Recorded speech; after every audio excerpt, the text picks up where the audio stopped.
زہے نصیب یہ دولت مجھے بھی مل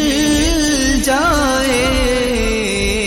ہو لب پہ شام سحر لا الہ الا اللہ۔ تضاد کا لفظ ضد سے نکلا ہے، جس کے لفظی معنی ہیں ایک دوسرے کے مخالف ہونا، اور تضاد کی تعریف یہ ہے اصطلاحی طور پر کہ کلام کے دوران دو یا دو سے زیادہ ایسے الفاظ استعمال کیے جائیں جو اپنے مفہوم کے لحاظ سے، اپنے معنی کے لحاظ سے ایک دوسرے کے مخالف ہوں، جیسے کہ صبح شام، اندھیرا اجالا، کالا سفید، چھوٹا بڑا وغیرہ۔ شعر جو ہمارے پاس یہاں لکھا ہوا ہے، صبح ہوتی ہے شام ہوتی ہے عمر یوں ہی تمام ہوتی ہے، سادہ سا شعر ہے۔ اس شعر کا جو پہلا مصرع ہے اس میں صبح اور شام یہ دو الفاظ ہیں جو کہ متضاد الفاظ ہیں، اور اس شعر میں تضاد کا استعمال ان دو الفاظ کے ذریعے سے کیا گیا ہے۔ آسان سی اصطلاح ہے، بعض اوقات ایسا ہوتا ہے کہ ایک شعر میں دو متضاد الفاظ ہوتے ہیں، بعض اوقات ایسا ہوتا ہے کہ دو سے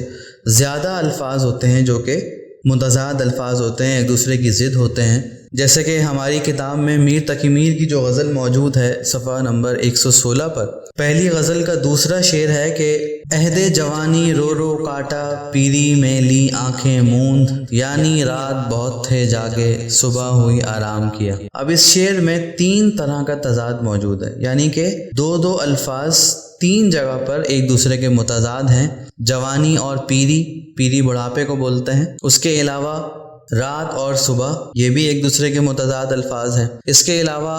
جاگنا اور آرام کرنا، یہ بھی ایک دوسرے کے متضاد الفاظ ہیں۔ تو ضروری نہیں ہے کہ ایک شعر میں دو ہی الفاظ ایسے ذکر کیے جائیں جو کہ ایک دوسرے کے متضاد ہوں، دو سے زیادہ الفاظ کا ذکر بھی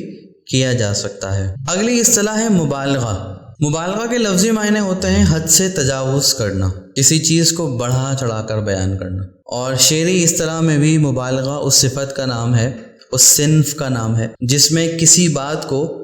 بڑھا چڑھا کر استعمال کیا جائے، بڑھا چڑھا کر بیان کیا جائے، اور اس کا استعمال ہم اپنی روزمرہ کی گفتگو میں بہت زیادہ کرتے ہیں۔ جیسے کہ اگر ہم کسی کا انتظار کر رہے ہوں اور اس کو آنے میں کچھ دیر ہو جائے 10-15 منٹ، تو ہم غصے میں آ کر اس سے کہتے ہیں کہ میں گھنٹے سے تمہارا انتظار کر رہا ہوں، حالانکہ ہم نے انتظار کیا 10 منٹ۔ تو اس 10 منٹ کو بڑھا چڑھا کر 1 گھنٹہ جو ہم نے بنا دیا، اس کو مبالغہ کہا جاتا ہے۔ یا دوسری مثال یہ لے لیجئے کہ آپ کسی کو فون کر رہے ہیں اور وہ آپ کی کال پک نہیں کر رہا، ایک بار دو بار آپ نے اسے فون کیا اور اس نے آپ کی کال جو ہے وہ ریسیو نہیں کی، بعد میں جب اس سے ملاقات ہوگی تو آپ اس سے کہیں گے کہ یار تمہیں 10 کالز کی، تم کال ریسیو نہیں کرتے۔ تو مبالغہ کا استعمال ہماری روزمرہ کی گفتگو میں باقی اصطلاحات کی بنسبت زیادہ ہوتا ہے، اور شعری طور پر بھی شاعر مبالغے کا استعمال بہت زیادہ کرتے ہیں، اور اس سے شعر کا حسن جو ہے وہ بڑھ جاتا ہے اور شعر میں ایک کشش پیدا ہو جاتی ہے۔ مثال کے طور پر میر تقی میر کا شعر ہے کہ میہ تو بوچھار کا دیکھا ہے برستے تم نے، اسی انداز سے تھی اشک فشانی اس کی۔ میہ بارش کو بولتے ہیں، بوچھار کا مطلب ہے بہت زیادہ، اشک فشانی کا مطلب ہوتا ہے آنسو بہانا۔ شعر کا مختصر طور پر مطلب یہ ہے کہ اگر تم نے زوردار قسم کی بارش برستے ہوئے دیکھی ہے تو تم یہ سمجھ لو کہ میرے آنسو بھی ایسے ہی بہہ رہے تھے۔ اب اس شعر میں آنسوؤں کو بارش کے مماثل قرار دے کر میر تقی میر نے مبالغے کا استعمال کیا ہے، کیونکہ کہاں آنسو کہاں بارش، دونوں کا آپس میں کوئی جوڑ نہیں ہے، کوئی مقابلہ نہیں ہے۔ آنسو بہت تھوڑے ہوتے ہیں جبکہ بارش بہت زیادہ ہوتی ہے، لیکن شاعر نے اپنے آنسوؤں کو بڑھا چڑھا کر اور مبالغے کا استعمال کر کے اسے بارش کے مماثل قرار دے دیا، تو اس کو مبالغہ کہا جائے گا۔ آج کے لیے اتنا ہی، خوش رہیے اپنے خرچے پہ، ملتے ہیں آپ سے بریک کے بعد۔ اللہ حافظ۔